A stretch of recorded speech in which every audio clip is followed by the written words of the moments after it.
IVF ਦਾ ਅਸਲ ਅਰਥ ਕੀ ਹੈ। ਇਨ ਵਿਟਰੋ ਫਰਟੀਲਾਈਜੇਸ਼ਨ ਜੇਕਰ ਇੱਥੇ ਗੱਲ ਕਰੀਏ ਤਾਂ ਕਪਲਸ ਨੂੰ ਕਿੰਨੇ ਸਮੇਂ ਬਾਅਦ IVF ਡਾਕਟਰ ਨੂੰ ਮਿਲ ਲੈਣਾ ਚਾਹੀਦਾ ਕਿ ਪਾਰਟੀਕੂਲਰ ਇਸ ਦੀ ਕੋਈ ਏਜ ਹੁੰਦੀ ਹੈ ਕਿ ਉਸ ਨੂੰ ਪਾਰਟੀਕੂਲਰ ਏਜ ਤੋਂ ਬਾਅਦ ही डॉक्टर को जाना चाहिए।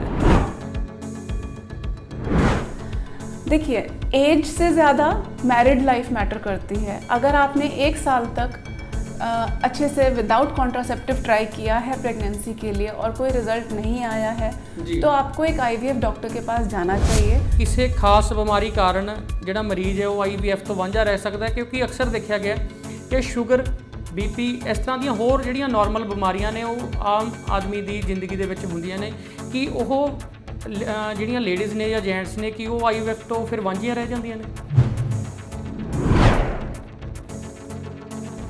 नहीं, ऐसी बात नहीं है।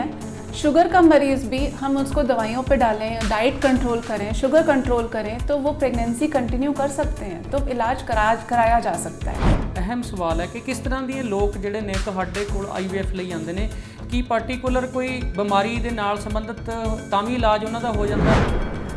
देखिए, एज ग्रुप अगेन उतना ज़्यादा रिप्रोडक्टिव एज ग्रुप जिस उम्र में बच्चा होता है उस उम्र में आप कभी भी आइए।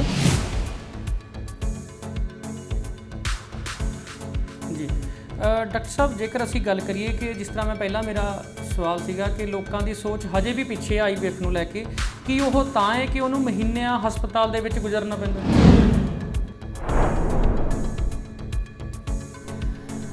एक बहुत बेसिक सी बात मैं सबसे शेयर करना चाहती हूँ कि IVF के इलाज के दौरान पेशेंट को एक रात भी अस्पताल में निकालने की ज़रूरत नहीं है। डॉक्टर साहब, जेकर किसी कपल के कोल बेबी नहीं हो रहा कि IVF का कॉमन इलाज है या कई होर कारण भी होंगे ने कि उन्होंने जिहड़ा है बेबी नहीं हो रहा? वो पेशेंट की कमी के हिसाब से।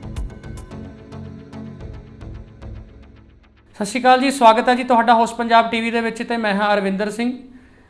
ਅੱਜ ਇਸ ਪ੍ਰੋਗਰਾਮ ਦੇ ਜ਼ਰੀਏ ਮੇਟਸ ਵਿਦ ਡਾਕਟਰਸ ਦੇ ਰਾਹੀਂ ਅਸੀਂ ਅੱਜ ਤੁਹਾਨੂੰ ਮੁਲਾਕਾਤ ਕਰਵਾ ਰਹੇ ਹਾਂ ਉਸ ਡਾਕਟਰ ਸਾਹਿਬਾਨ ਨਾਲ ਜਿਨ੍ਹਾਂ ਨੂੰ ਲੈ ਕੇ ਲੋਕ ਅਜੇ ਵੀ ਭਰਮ ਦੇ ਵਿੱਚ ਨੇ ਕਿਉਂਕਿ ਇੱਕ ਅਜਿਹੀ ਫੀਲਡ ਹੈ ਇਹ ਕਿਉਂਕਿ ਲੋਕਾਂ ਦੀ ਸੋਚ ਹਲੇ ਵੀ ਪਛੜੀ ਹੋਈ ਹੈ ਇਸ ਚੀਜ਼ ਨੂੰ ਲੈ ਕੇ ਕਿਉਂਕਿ ਜੇਕਰ ਅਸੀਂ ਸਭ ਤੋਂ ਪਹਿਲਾਂ ਡਾਕਟਰ ਸਾਹਿਬ ਦੇ ਕੰਟੈਕਟ ਬਾਰੇ ਗੱਲ ਕਰੀਏ ਤਾਂ ਉਸ ਦਾ ਕੰਟੈਕਟ ਨੰਬਰ ਅਸੀਂ ਨੀਚੇ ਸਕਰੀਨ 'ਤੇ ਵੀ ਤੁਹਾਨੂੰ ਦਿਖ ਜਾਏਗਾ ਅਤੇ ਅਗਰ ਤੁਸੀਂ ਡਾਕਟਰ ਸਾਹਿਬ ਨੂੰ ਮਿਲਣਾ ਚਾਹੁੰਦੇ ਹੋ ਤਾਂ ਉਹ ਪਟਿਆਲੇ ਦੇ ਵਿੱਚ ਲੀਲਾ ਭਵਨ ਦੇ ਨਜ਼ਦੀਕ ਜਿਹੜਾ ਹੈ ਸਿਹਤ ਮੈਡੀਕਲ ਹੌਸਪੀਟਲ ਹੈ ਜਿੱਥੇ ਤੁਸੀਂ ਡਾਕਟਰ ਮਾਧਵੀ ਅਰੋੜਾ ਸੇਠੀ ਜੀ ਨੂੰ ਮਿਲ ਸਕਦੇ ਹੋ। ਸਭ ਤੋਂ ਪਹਿਲਾਂ ਸਵਾਗਤ ਹੈ ਡਾਕਟਰ ਸਾਹਿਬ ਤੁਹਾਡਾ। नमस्कार जी, thank you host Punjab TV invite करने के लिए। ਡਾਕਟਰ ਸਾਹਿਬ, ਮੈਂ ਜਿਸ ਤਰ੍ਹਾਂ ਪਹਿਲਾਂ ਗੱਲ ਕਰ ਰਿਹਾ ਸੀਗਾ ਕਿ ਲੋਕੀ ਹਜੇ ਵੀ IVF ਦੇ ਇਲਾਜ ਨੂੰ ਲੈ ਕੇ ਲੋਕਾਂ ਦੀ ਸੋਚ ਪਛੜੀ ਹੋਈ ਹੈ। ਲੋਕ ਹਜੇ ਵੀ ਭਰਮ ਦੇ ਵਿੱਚ ਨੇ। ਅਸੀਂ ਅੱਜ ਕੋਸ਼ਿਸ਼ ਕੀਤੀ, ਅਸੀਂ ਦਰਸ਼ਕਾਂ ਨੂੰ ਦੁਬਾਰਾ ਦੱਸ ਦਈਏ ਕਿ ਨਿੱਕੀ ਜਿਹੀ ਕੋਸ਼ਿਸ਼ ਕੀਤੀ ਹੈ ਕਿ ਅਸੀਂ ਡਾਕਟਰ ਸਾਹਿਬ ਨੂੰ ਰੂਬਰੂ ਕਰਵਾ ਜਾ ਰਹੇ ਹਾਂ ਦਰਸ਼ਕਾਂ ਦੇ ਨਾਲ ਤਾਂ ਜੋ ਲੋਕਾਂ ਦੀ ਜਿਹੜੀ ਪਛੜੀ ਸੋਚ ਆ ਉਹਨੂੰ ਖਤਮ ਹੋ ਕੇ ਉਹ ਆਪਣਾ ਇੱਕ ਚੰਗਾ ਇਲਾਜ ਕਰਾ ਸਕਣ। ਸੋ ਸਭ ਤੋਂ ਪਹਿਲਾਂ ਜੇਕਰ ਜਾਣਕਾਰੀ ਦੀ ਗੱਲ ਕਰੀਏ ਤਾਂ 1978 ਦੇ ਵਿੱਚ ਇੰਗਲੈਂਡ ਦੇ ਵਿੱਚ ਇਹਦਾ ਇੱਕ ਸਫਲ ਇਲਾਜ ਜਿਹੜਾ ਹੋਇਆ ਸੀ। ਸਭ ਤੋਂ ਪਹਿਲਾ ਬੇਬੀ ਜਿਹੜਾ ਸੀ ਉਹ 1978 ਦੇ ਵਿੱਚ ਇੰਗਲੈਂਡ ਦੇ ਵਿੱਚ ਪਹਿਲੇ ਸਫਲ ਆਪਰੇਸ਼ਨ ਦੇ ਰਾਹੀਂ ਹੋਇਆ ਅਤੇ ਹੁਣ ਤੱਕ ਇਹ ਉਸੇ ਤਰ੍ਹਾਂ ਸਫਲ ਇਲਾਜ ਦੀ ਤਰ੍ਹਾਂ ਹੀ ਉਸੇ ਤਰ੍ਹਾਂ ਕਾਮਯਾਬ ਇਲਾਜ ਹੈ ਜਿਹੜਾ ਦਰਸ਼ਕਾਂ ਦੇ ਲਈ ਬਹੁਤ ਹੀ ਫਾਇਦੇਮੰਦ ਹੈ। ਡਾਕਟਰ ਸਾਹਿਬ, ਸਾਡਾ ਸਭ ਤੋਂ ਪਹਿਲਾਂ ਸਵਾਲ ਇਹ ਹੈ ਕਿ IVF ਦਾ ਅਸਲ ਅਰਥ ਕੀ ਹੈ ਕਿਉਂਕਿ ਅਕਸਰ ਦੇਖਿਆ ਗਿਆ ਕਿ ਜਦੋਂ ਇੱਕ ਕਪਲਸ ਕੋਲ ਬੇਬੀ ਨਹੀਂ ਹੁੰਦਾ ਤਾਂ ਉਹ ਬੜੀ ਚਿੰਤਾ ਦੇ ਵਿੱਚ ਹੁੰਦੇ ਨੇ ਤਾਂ ਉਹਨਾਂ ਨੂੰ ਇਹ ਨਹੀਂ ਪਤਾ ਹੁੰਦਾ ਕਿਉਂਕਿ ਅਕਸਰ ਦੇਖਿਆ ਗਿਆ ਪੰਜਾਬ ਤਾਂ ਇੱਕ ਖਾਸ ਕਰਕੇ ਇੱਥੇ ਬੜੇ ਅਜਿਹੇ ਘਰ ਦੇ ਵਿੱਚ ਹੀ ਡਾਕਟਰ ਬਣ ਜਾਂਦੇ ਨੇ ਜਿਹੜੀਆਂ ਐਸੇ ਸਲਾਹਾਂ ਦਿੰਦੇ ਨੇ ਵੀ ਉਹ ਇੱਦਾਂ ਕਰ ਲਓ ਇੱਦਾਂ ਕਰ ਲਓ ਤਾਂ ਮੇਰੇ ਖਿਆਲ ਨਾਲ ਉਹਨੂੰ ਇੱਕ ਸਪੈਸ਼ਲਿਸਟ ਡਾਕਟਰ ਕੋਲ ਜਾਣਾ ਚਾਹੀਦਾ। ਪਰ ਉਸ ਤੋਂ ਪਹਿਲਾਂ ਸਾਨੂੰ ਸਭ ਤੋਂ ਪਹਿਲਾਂ ਇਹ ਦੱਸੋ ਕਿਉਂਕਿ ਤੁਸੀਂ ਇਸ ਚੀਜ਼ ਦੇ ਮਾਹਿਰ ਡਾਕਟਰ ਹੋ ਅਤੇ ਸਭ ਤੋਂ ਪਹਿਲਾਂ ਇਹ ਦੱਸੋ कि IVF ਦਾ ਅਸਲ मतलब ਕੀ ਹੈ। हाँ जी, IVF का मतलब है, पहले हम उसको इलेबोरेट करते हैं, इन विट्रो फर्टिलाइजेशन। फर्टिलाइजेशन मतलब भ्रूण बनना और इन विट्रो का मतलब है शरीर के बाहर। इन वीवो होता है शरीर के अंदर एंड इन विट्रो शरीर के बाहर मतलब कि लैब में। हम भ्रूण को लैब में बना के और फिर एक औरत की बच्चेदानी में इम्प्लांट करते हैं। इस प्रोसीजर को IVF कहते हैं। अब IVF करने का कारण क्या है? लोग कहते हैं कि IVF तो आखिरी चीज़ होनी चाहिए जी, सब कर आके क्योंकि महंगा है इलाज बिल्कुल आखिर में। अगर आप 40-45 की उम्र में सोचना शुरू करेंगे IVF के बारे में तब तक आपका सक्सेस रेट और कम हो जाएगा। सो अगर आपके शरीर को आप में कुछ ऐसी कमी है कि IVF की ज़रूरत है तो जितनी जल्दी कराएंगे उतना बेटर सक्सेस मिलेगा आपको। ਜੀ ਡਾਕਟਰ ਸਾਹਿਬ, ਜੇਕਰ ਇੱਥੇ ਗੱਲ ਕਰੀਏ ਤਾਂ ਕਪਲਸ ਨੂੰ ਕਿੰਨੇ ਸਮੇਂ ਬਾਅਦ IVF ਡਾਕਟਰ ਨੂੰ ਮਿਲ ਲੈਣਾ ਚਾਹੀਦਾ ਕਿ ਪਾਰਟਿਕੂਲਰ ਇਸ ਦੀ ਕੋਈ ਏਜ ਹੁੰਦੀ ਹੈ ਕਿ ਉਸ ਨੂੰ ਪਾਰਟਿਕੂਲਰ ਏਜ ਤੋਂ ਬਾਅਦ ਹੀ ਡਾਕਟਰ ਕੋਲ ਜਾਣਾ ਚਾਹੀਦਾ? देखिए, एज से ज़्यादा मैरिड लाइफ मैटर करती है। अगर आपने 1 साल तक अच्छे से विदाउट कॉन्ट्रासेप्टिव ट्राई किया है प्रेगनेंसी के लिए और कोई रिजल्ट नहीं आया है तो आपको एक IVF डॉक्टर के पास जाना चाहिए। IVF डॉक्टर का मतलब डायरेक्ट सिर्फ IVF कराना नहीं होता, एक बेसिक चेकअप कराना होता है ये जानने के लिए कि शरीर में कमी कहाँ है। कमी औरत में भी हो सकती है, कमी उसके हस्बैंड में भी हो सकती है जी। तो हमें वो कमी जाननी है और डायरेक्ट हम लोग भी पेशेंट आते ही उसको पकड़ के IVF नहीं करते हैं, पहले हम वो कमी जानते हैं और फिर उसके हिसाब से इलाज प्लान किया जाता है ਜੀ। ਸੋ ਅਸੀਂ ਇੱਥੇ ਦਰਸ਼ਕਾਂ ਨੂੰ ਅਪੀਲ ਜ਼ਰੂਰ ਕਰਾਂਗੇ ਕਿ ਅਗਰ ਤੁਹਾਡੇ ਮਨ ਦੇ ਵਿੱਚ ਕੋਈ ਸਵਾਲ ਹੈ ਤਾਂ ਤੁਸੀਂ ਇੱਥੇ ਆ ਕੇ ਡਾਕਟਰ ਸਾਹਿਬ ਨਾਲ ਆਪਣਾ ਜਿਹੜੀ ਸਵਾਲ ਹੈ ਉਹ ਸਾਂਝਾ ਕਰ ਸਕਦੇ ਹੋ ਤੇ ਇੱਕ ਚੰਗੇ ਇਲਾਜ ਲਈ ਤੁਸੀਂ ਵੀ ਡਾਕਟਰ ਸਾਹਿਬ ਨੂੰ ਮਿਲ ਸਕਦੇ ਹੋ, ਕਿਉਂਕਿ ਅਕਸਰ ਜਿਹੜੇ ਨੇ ਲੋਕ ਇਸ ਨੂੰ ਲੈ ਕੇ ਹਜੇ ਵੀ ਭਰਮ ਦੇ ਵਿੱਚ ਨੇ, ਜਿਵੇਂ ਮੈਂ ਪਹਿਲਾਂ ਗੱਲ ਕਰ ਰਿਹਾ ਸੀ। ਸੋ ਸਾਡੀ ਦਰਸ਼ਕਾਂ ਨੂੰ ਖਾਸ ਤੌਰ 'ਤੇ ਅਪੀਲ ਹੈ ਕਿ ਪਟਿਆਲਾ ਦੇ ਵਿੱਚ ਡਾਕਟਰ ਮਾਧਵੀ ਅਰੋੜਾ ਸੇਠੀ ਜੀ ਨੇ, ਜਿਨ੍ਹਾਂ ਨੂੰ ਤੁਸੀਂ ਮਿਲ ਕੇ ਆਪਣੇ ਸਵਾਲਾਂ ਦੇ ਹੱਲ ਲੈ ਸਕਦੇ ਹੋ।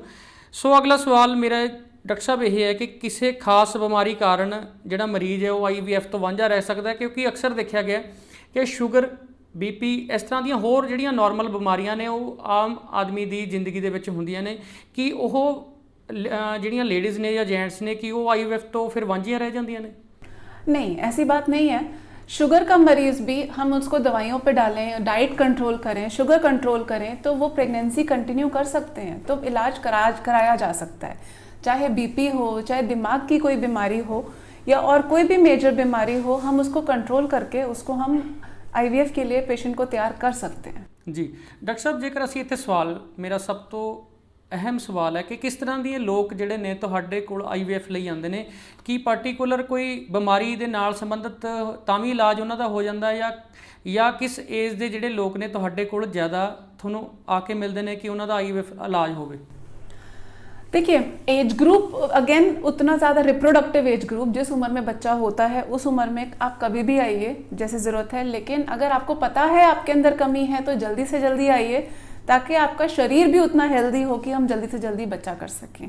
बाकी सरकार ने कुछ कुछ नॉर्म्स बनाए हैं। अब पहले होता था कि 70 साल 75 साल की लेडी का भी बच्चा कर देते थे लोग, एंड बच्चा पैदा करते ही वो 2 साल में अगर गुजर जाती है तो बच्चे को कौन देखेगा। इसीलिए सरकार ने कुछ नॉर्म्स बनाए हैं कि हस्बैंड वाइफ की कंबाइंड एज 100 से कम होनी चाहिए जी। तो हम लोग भी उसी क्राइटेरिया को फॉलो करके हम इलाज करते हैं। ਡਾਕਟਰ ਸਾਹਿਬ, ਇਹਦੇ ਲਈ ਕੋਈ ਸ਼ਰਤਾਂ ਹੁੰਦੀਆਂ ਨੇ ਕਿ IVF ਦਾ ਇਲਾਜ ਕਰਨ ਤੋਂ ਪਹਿਲਾਂ ਇਹ ਸ਼ਰਤਾਂ ਨੇ ਤਾਂ ਹੀ IVF ਹੋ ਸਕਦਾ है? ऐसी शर्तें बेसिकली उनको हम एक तो हमें पेशेंट का ID प्रूफ चाहिए रहता है, क्योंकि हम सरकार को भी रिकॉर्ड भेजते हैं कि हमने किसका IVF किया और क्यों किया जी। एंड दूसरी बात कि मरीज को अपने शरीर की कमी का पता होना चाहिए। पेशेंट का अगर कई बार कोई कमी नहीं निकलती, पेशेंट शुरू से ट्राई कर रहा है और हमने बेसिक इलाज ट्राई कर लिया, IUI ट्राई कर लिया, फिर भी रिजल्ट नहीं आता, तब हम IVF की तरफ बढ़ते हैं जी। ਡਾਕਟਰ ਸਾਹਿਬ, ਜੇਕਰ ਅਸੀਂ ਗੱਲ ਕਰੀਏ ਕਿ ਜਿਸ ਤਰ੍ਹਾਂ ਮੈਂ ਪਹਿਲਾਂ ਮੇਰਾ ਸਵਾਲ ਸੀਗਾ ਕਿ ਲੋਕਾਂ ਦੀ ਸੋਚ ਹਜੇ ਵੀ ਪਿੱਛੇ ਹੈ IVF ਨੂੰ ਲੈ ਕੇ, ਕਿ ਉਹ ਤਾਂ ਹੈ ਕਿ ਉਹਨੂੰ ਮਹੀਨਿਆਂ ਹਸਪਤਾਲ ਦੇ ਵਿੱਚ ਗੁਜ਼ਰਨਾ ਪੈਂਦਾ।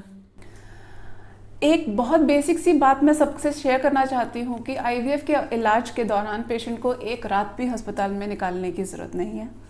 दूसरी बात, पेशेंट को दो दिन से ज़्यादा बेड रेस्ट की भी ज़रूरत नहीं है। ये लोगों के मन में एक वहम बैठा हुआ है कि IVF मतलब पूरा 9 महीने आपको बिस्तर पे ही काटना है और आपको महीना 1.5 महीना अस्पताल में काटना है। तो आप लोग, ये एक बिल्कुल पेनलेस ट्रीटमेंट है। थोड़ा हाँ इमोशनल स्ट्रेस ज़रूर रहता है क्योंकि आप खर्चा कर रहे हैं, एंड IVF का 100% सक्सेस रेट नहीं होता है। That's it.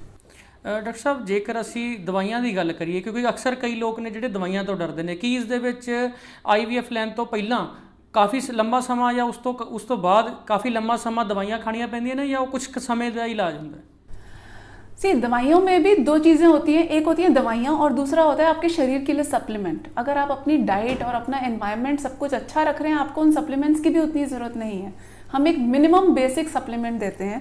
ऐसा नहीं है कि पेशेंट को 15-20 गोली 2-3 महीने लगातार खानी पड़ रही है। एक बेसिक सप्लीमेंट, और जब इलाज चल रहा होता है उस दौरान थोड़ा सा हार्मोनल डोज, बिकॉज हमें हार्मोन्स बॉडी में करेक्ट करने होते जी।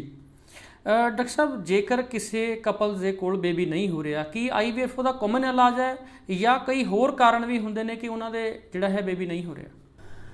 IVF करने से पहले हम IUI प्लान कर सकते हैं। कुछ अगर बच्चेदानी या अंडेदानी में कोई रसौली है तो हम लैप्रोस्कोपी या हिस्टेरोस्कोपी प्लान कर सकते हैं जी। वो पेशेंट की कमी के हिसाब से है जी। डॉक्टर साहब, किन्ने अगर परसेंटेज की गल करिए, किन्ना जिहड़ा इहदा सक्सैस रेट किन्ना असीं गल कर सकते हैं कि ये सफल एक कामयाब इलाज है? देखिए, वर्ल्ड वाइड अगर हम बात करें तो IVF का सक्सेस रेट 40-50% तक रहता है, लेकिन वो कपल टू कपल वेरी करता है। कई मरीज ऐसे होते हैं जिनके शरीर में कोई भी कमी नहीं है, उस केस में सक्सेस रेट ज़्यादा जाता है, तो एक एवरेज सक्सेस रेट बढ़ रहा है। कुछ मरीज हैं जिनके शरीर में बहुत ज़्यादा कमी है, जिनका सक्सेस रेट 15-20% जाता है, तो जिसका 70-80 के बराबर जा रहा है और किसी का 15-20 जा रहा है, तो एक एवरेज सक्सेस रेट कैलकुलेट करते हैं जो 40-50% रहता है। ਡਾਕਟਰ ਸਾਹਿਬ, ਕਿਸ ਤਰ੍ਹਾਂ ਦੀ ਡਾਈਟ ਜਿਹੜੀ ਹੈ ਉਹਨੂੰ ਪੇਸ਼ੈਂਟ ਨੂੰ ਲੈਣੀ ਚਾਹੀਦੀ ਹੈ ਕਿ ਉਹਨਾਂ ਦਾ ਜਿਹੜਾ ਇਲਾਜ ਹੈ ਉਹ 100% सक्सेस ਹੋਵੇ? देखिए, डाइट में कुछ ज़्यादा नहीं। हाँ, सबसे पहली चीज़ जो सारी दुनिया कहती है, फास्ट फूड अवॉइड करिए, घर का नॉर्मल हेल्दी खाना खाइए, जितना हो सके ऑर्गेनिक खाना खाइए, और नॉर्मल फ्रूट, ड्राई फ्रूट, सब्जियाँ, हरी सब्जियाँ, सब कुछ। ਡਾਕਟਰ ਸਾਹਿਬ, ਇੱਥੇ ਇੱਕ ਸਵਾਲ ਹੈ ਕਿ ਅਕਸਰ ਦੇਖਿਆ ਗਿਆ ਕਿ ਲੋਕਾਂ ਦੀ ਜਿਹੜੀ ਸੈਰ ਕਰਨ ਦੀ ਸ਼ਮਤਾ ਉਹ ਘਟ ਗਈ ਹੈ, ਜਿਸ ਦੇ ਕਰਕੇ ਆਮ ਹਰ ਦੂਸਰਾ ਬੰਦਾ ਜਿਹੜਾ ਉਸ ਨੂੰ ਮੋਟਾਪਾ ਚੜ੍ਹਦਾ ਜਾ ਰਿਹਾ ਹੈ। ਕਿ ਇਹ ਵੀ ਸਭ ਤੋਂ ਵੱਡਾ ਕਾਰਨ ਹੁੰਦਾ ਬੇਬੀ ਨਾ ਹੋਣਾ, ਤੇ IVF ਦੇ ਵਿੱਚ ਮੋਟਾਪਾ ਕੀ ਕੋਈ ਪਰੇਸ਼ਾਨੀ ਬਣਦਾ? हाँ जी, सबसे बड़ा प्रॉब्लम ये है कि मोटापा ना भी हो और आप अगर सिर्फ बैठे रहते हैं और वर्जिश नहीं करते हैं तो हाँ, सक्सेस रेट कम होता है जी। क्योंकि ये एक फिजिकल एक्टिविटी भी बहुत ज़रूरी है एक बॉडी को फिट रखने के लिए जी। तो बेटर रहेगा। मोटापा हाँ थोड़ा सक्सेस रेट कम करता है प्रेगनेंसी का, तो जितना आप अपने शरीर को फिट रखेंगे उतना बेटर चांस है जी। डॉक्टर साहब, ਸਮਾਂ ਇਜਾਜ਼ਤ ਨਹੀਂ ਦੇ ਰਿਹਾ, ਪਰ ਜਾਂਦੇ ਜਾਂਦੇ ਅਸੀਂ ਚਾਹਾਂਗੇ ਕਿ ਤੁਸੀਂ ਸਾਡੇ ਦਰਸ਼ਕਾਂ ਨੂੰ ਜ਼ਰੂਰ ਕੁਛ ਨਾ ਕੁਛ ਟਿਪਸ ਦੱਸੋ ਕਿ ਉਹਨਾਂ ਦਾ ਜਿਹੜਾ ਹੈ ਲਾਈਫ ਜਿਹੜੀ ਹੈ ਅੱਛੀ ਜੀ ਸਕਣ। अच्छा खाइए, सैर कीजिए, वर्जिश कीजिए और अच्छा सोचिए, स्ट्रेस से दूर रहिए।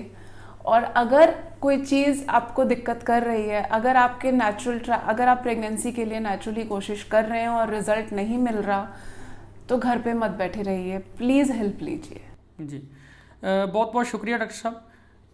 सो ਅਸੀਂ ਅੰਤ ਦੇ ਵਿੱਚ ਦਰਸ਼ਕਾਂ ਨੂੰ ਇਹ ਜ਼ਰੂਰ ਚਾਹਾਂਗੇ ਕਿ ਤੁਸੀਂ ਇਸ ਵੀਡੀਓ ਨੂੰ ਵੱਧ ਤੋਂ ਵੱਧ ਸ਼ੇਅਰ ਕਰਿਓ, ਤੇ ਅਸੀਂ ਦੁਬਾਰਾ ਇਹ ਦੱਸਣਾ ਚਾਹਾਂਗੇ ਕਿ ਅਗਰ ਤੁਸੀਂ ਕਿਸੇ ਵੀ ਭਰਮ ਵਿੱਚ ਪੈਣ ਤੋਂ ਬਗੈਰ ਇਸ ਕਿਸੇ ਵੀ ਹੋਰ, ਕਿਉਂਕਿ ਅਕਸਰ ਦੇਖਿਆ ਗਿਆ ਡਾਕਟਰ ਸਾਹਿਬ, ਕਿਉਂਕਿ ਪੰਜਾਬ ਦੇ ਵਿੱਚ ਤਾਂ ਇਹ ਖਾਸ ਕਰਕੇ ਹੈ ਕਿ ਬਾਬਿਆਂ ਕੋਲ ਵੀ ਲੋਕ ਜਾਂਦੇ ਨੇ ਜਾਂ ਕਈ ਅਜਿਹੀਆਂ ਥਾਵਾਂ 'ਤੇ ਜਾਂਦੇ ਨੇ ਜਿੱਥੇ ਜਾ ਕੇ ਲੋਕ ਉਹਨਾਂ ਨੂੰ ਹੋਰ ਭਰਮਾਂ ਦੇ ਵਿੱਚ ਪਾ ਦਿੰਦੇ ਨੇ। ਸੋ ਸਾਡੀ ਦਰਸ਼ਕਾਂ ਨੂੰ ਅਪੀਲ ਹੈ ਕਿਸੇ ਵੀ ਇਸ ਤਰ੍ਹਾਂ ਦੇ ਗੱਲਾਂ ਦੇ ਵਿੱਚ ਨਾ ਪੈ ਕੇ ਉਹ ਡਾਇਰੈਕਟਲੀ ਜਿਹੜੇ ਨੇ ਡਾਕਟਰ ਸਾਹਿਬ ਤੋਂ ਸੁਝਾਅ ਲੈ ਸਕਦੇ ਨੇ। ਪਟਿਆਲੇ ਸ਼ਹਿਰ ਦੇ ਵਿੱਚ ਤੁਸੀਂ, ਸ਼ਾਹੀ ਸ਼ਹਿਰ ਪਟਿਆਲਾ ਦੇ ਵਿੱਚ ਤੁਸੀਂ ਲੀਲਾ ਭਵਨ ਦੇ ਨੇੜੇ ਸਿਹਤ ਮੈਡੀਕਲ ਹਸਪੀਟਲ ਹੈ, ਜਿੱਥੇ ਤੁਸੀਂ ਡਾਕਟਰ ਮਾਧਵੀ ਅਰੋੜਾ ਸੇਠੀ ਜੀ ਨੂੰ ਮਿਲ ਸਕਦੇ ਹੋ, ਤੇ ਸਕਰੀਨ 'ਤੇ ਤੁਸੀਂ ਉਹਨਾਂ ਦਾ ਨੰਬਰ ਵੀ ਦੇਖ ਸਕਦੇ ਹੋ, ਤੇ ਕੰਟੈਕਟ ਕਰਕੇ ਤੁਸੀਂ ਇਹਨਾਂ ਨਾਲ ਇੱਕ ਆਪਣੇ ਜਿਹੜੇ ਸਵਾਲਾਂ ਦੇ ਹੈ ਆਨਸਰ ਲੈ ਸਕਦੇ ਹੋ। ਸੋ ਅੰਤ ਦੇ ਵਿੱਚ ਬਹੁਤ ਬਹੁਤ ਸ਼ੁਕਰੀਆ। ਥੈਂਕ ਯੂ ਜੀ। Thank you.